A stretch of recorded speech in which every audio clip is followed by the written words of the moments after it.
桃园12月开始，伫咧学校、市场、甲政府机关试办这单粪扫，都爱用专用的粪扫袋啊。希望讲是会当减少粪扫量，鼓励粪扫都爱分类。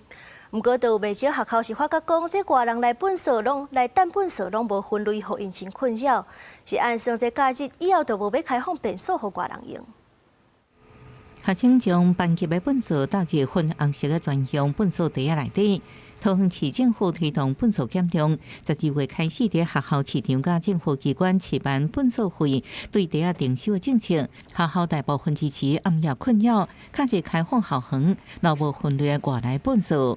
6日的时候，外部过来的垃圾会比较多，而且不好处理，全部都混在一起哦。那这一块我们目前也还在思考，设法将它做一个比较清楚的一个分类哈。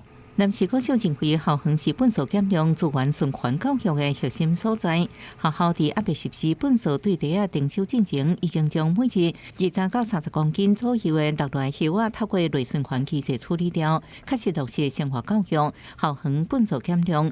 另外，为防止民众将厝内底粪扫撇到学校，校园粪扫珠宝车已经扫起来，也已经装监视器。包括我们设置在乐区的地方设置一些监测设备，加强巡查跟子母车的自主管理。那除此之外，环保局也会配合学校在周边的邻里进行宣导。环保局表示，粪扫对水费征收是街道式收费，对袋征收是使用者付费概念。粪扫减量若做好，粪扫袋都用较少。专用粪扫袋已经在12月用向国校，19月又补发一批。确保试用期间供应充足，也提醒民众务必撇粪扫到校园，依照《废清法》相关法律程。记者综合报道。